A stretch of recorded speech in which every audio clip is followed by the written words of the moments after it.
అందరికీ నమస్కారం. నా పేరు శ్రీనివాస్. మీరు చూస్తున్నారు Srinu social gaining YouTube channel. Friends, ఒక మంచి టాపిక్‌తో ముందుకైతే వచ్చా.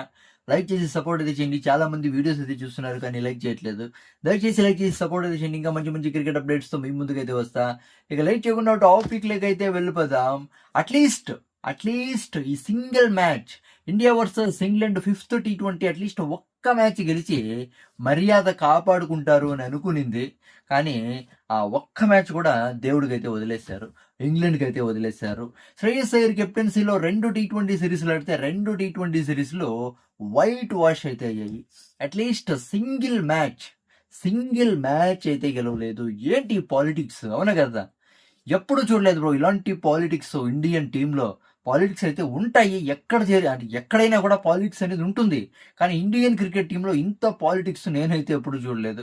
పోయి వైభవ్ సూర్యవంశిని పక్కన పెట్టారు. అంటే సౌతాంప్టన్‌లో అంటే ఫస్ట్ ఇన్నింగ్స్ స్కోర్ వచ్చి 170 ఉన్నింది. బ్యాటింగ్ అంత అనుకూలంగా ఉండేది కాదు. కానీ విపరీతంగా బ్యాటింగ్ అయితే అనుకూలంగా మారిపోయింది. ఏంటి బ్రో పిచ్చిది, అవునా కదా?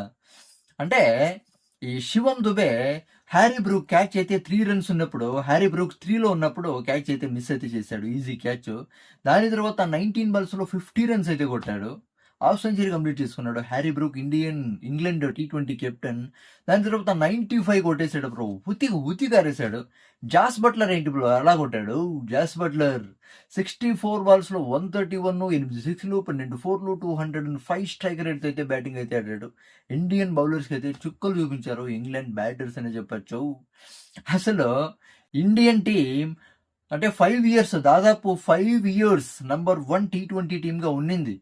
1605 డేస్ నంబర్ 1 టీ20 టీమ్‌గా ఉండింది ప్రపంచంలోనే ఇండియన్ టీమ్. అలాంటిది ఇప్పుడు ఈ మ్యాచ్ ఓడిపోయిన తర్వాత అంటే ఇండియన్ టీమ్ నంబర్ 2 పొజిషన్‌కి అయితే పడిపోయింది.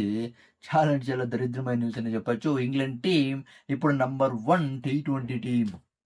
అంటే సూర్యకుమార్ యాదవ్ కెప్టెన్సీలో 3 ఇయర్స్‌లో 8 మ్యాచ్‌లు ఓడిపోతే, శ్రేయస్ అయ్యర్ కెప్టెన్సీలో 16 రోజుల్లో 6 మ్యాచ్‌లు అయితే ఓడిపోయింది. ఆ ఫస్ట్ టీ20 కూడా ఓడిపోవాల్సింది ఇంగ్లాండ్‌తో. అది ఎలాగో క్యాన్సిల్ అయితే అయిపోయింది, అవునా కదా? ఆ మ్యాచ్ ఏమన్నా కంప్లీట్ ఏమన్నా అయ్యుండింటే, రిజల్ట్ ఏమన్నా వచ్చింటే ఆ మ్యాచ్ ఓడిపోయేదే. ఈ వర్షం పడింది కాబట్టి ఆ మ్యాచ్ అయితే రిజల్ట్ అయితే రాలేదు. దండం పెట్టుకోవాలి శ్రేయస్ అయ్యర్‌కి. గౌతమ్ గంభీర్‌కి దండం పెట్టుకోవాలా. అభిషేక్ శర్మ ఎలాంటి బ్యాటింగ్ ఆడింది అభిషేక్ శర్మ, అవునా కదా? చూడండి, అభిషేక్ శర్మ ఎప్పుడు కూడా కన్సిస్టెన్సీ లేదు. అభిషేక్ శర్మ బ్యాటింగ్‌లో కన్సిస్టెన్సీ అనేదే ఉండదు. లాస్ట్ టీ20 వరల్డ్ కప్‌లో అయినా, తర్వాత ఐపీఎల్‌లో అయినా, ఇప్పుడు కూడా ఐర్లాండ్ సిరీస్‌లో, ఇంగ్లాండ్ టీ20 సిరీస్‌లో ఫస్ట్ 2 మ్యాచ్‌లు అయితే ఆడాడు దూకుడుగా. పర్లేదు, మంచి ఫామ్‌లోకి వచ్చాడు అనుకునే టైంలోనే ఫామ్ అయితే కోల్పోయాడు. 3 మ్యాచ్‌లు అయితే కంటిన్యూయస్‌గా ఫెయిల్యూర్ అయితే అయ్యాడు. వైభవ్ సూర్యవంశి అంటే ఈ పిచ్ సౌతాంప్టన్ పిచ్ బ్యాటింగ్ అయితే అనుకూలించింది ఈరోజు. నిజంగా ఈరోజు ఏమన్నా వైభవ్ సూర్యవంశి ఉండుంటే నిజంగా ఒక పెద్ద స్కోర్ కొట్టుండేవాడేమో, అవునా కదా? ఎందుకంటే వీళ్ళంతా కొట్టారు కదా. తిలక్ వర్మ, ఇషాన్ కిషన్ అందరూ కొట్టారు కదా బ్రో. ఆరిపోయే దీపానికి వెలుగెక్కువ అనే తర ఇషాన్ కిషన్, తిలక్ వర్మ చాలా మంచి పర్ఫార్మెన్స్ అయితే ఇచ్చారు. అయినా కూడా ఒక బిగ్ మార్జిన్ ఓటమైతే ఇండియన్ టీంకి అయితే తప్పలేదు. 56 రన్స్ తేడాతో అయితే ఓడిపోయింది ఇండియన్ టీం, అవునా కదా? చూడండి ఎంత దరిద్రం. వైట్ వాష్ అయితే చేసి పడేసింది చూడండి. ఐర్లాండ్ వైట్ వాష్, తర్వాత ఇంగ్లాండ్ టీ20 సిరీస్ వైట్ వాష్. అసలు మన ఇండియన్ టీం అసలు క్రికెట్ ఆడుతున్నట్లు లేదు. టీ20 ఆడుతున్నట్లు లేదు. ఏదో Pakistan team, Sri Lanka team cricket ఆడుతున్నట్లయితే ఉంది. చాలా అంటే చాలా పాలిటిక్స్ బ్రో. ఎందుకు బ్రో వైభవ్ సూర్యవంశిని పక్కన పెట్టారు? అలాంటి వాళ్ళు వైభవ్ సూర్యవంశికి ఎందుకు ఛాన్స్ ఇచ్చారు? 3 మ్యాచ్లు ఛాన్స్ ఇచ్చి అలాగే పక్కన పెట్టేశారు. సంజు శాంసన్ ఛాన్స్ అయితే ఇచ్చారు. సంజు శాంసన్ ఎలాంటి పర్ఫార్మెన్స్ ఇచ్చాడు ఈరోజు? పర్లేదు అనిపించాడు, అవునా కదా?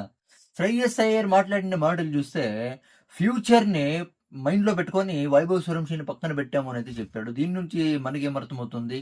టీ20ల్లో ఇక చాలా కాలం ఛాన్సెస్ అయితే ఇవ్వరు వైభవ్ సూర్యవంశికి అని అయితే అనిపిస్తుంది, అవును కదా? సంజు శాంసన్‌ని కంటిన్యూ చేస్తారని అయితే అనిపిస్తోంది. ఇలాంటి టీమ్‌తో నిజంగా వరల్డ్ కప్ కాదు కదా, అసలు ఏ టీ20 సిరీస్‌లో కూడా గెలవలేం. అసలు టీ20 వరల్డ్ కప్ 2028 మైండ్‌లో నుంచి తీసేయాలి క్రికెట్ ఫ్యాన్స్, అవునా కదా? శ్రేయస్ అయ్యర్ వల్ల కాదు. ఎందుకంటే పొలిటీషియన్స్ జింబాబ్వే సిరీస్లో పంజాబ్ కింగ్స్ ప్లేయర్స్, టెస్ట్ మ్యాచ్ల్లో గుజరాత్ టైటన్స్ ప్లేయర్స్. ఎలా బ్రో? టాలెంట్ ఉండేవాళ్ళు మ్యాచ్ అంటే స్క్వాడ్లో అయితే ఉంటారు. రసిక్ సలాందార్, రజత్ పడీదర్, కృణాల్ పాండ్యా, భువనేశ్వర్ కుమార్, ఇంకా చాలా మంది అయితే ఉన్నారు. పనికిరాని వాళ్ళంతా వేసుకుంటున్నారు. అది మైండ్తో ఇండియన్ సెలెక్టర్స్ వీళ్ళని సెలెక్ట్ చేస్తున్నారు, మనకైతే అర్థమైతే అవ్వట్లేదు. దీని గురించి మీరేమనుకుంటారు? కామెంట్ అయితే చేయండి. నా ఎక్స్ప్లెనేషన్ ఇస్తే సబ్స్క్రైబ్ సపోర్ట్ అయితే చేయండి, లైక్ చేసి సపోర్ట్ అయితే చేయండి. By by.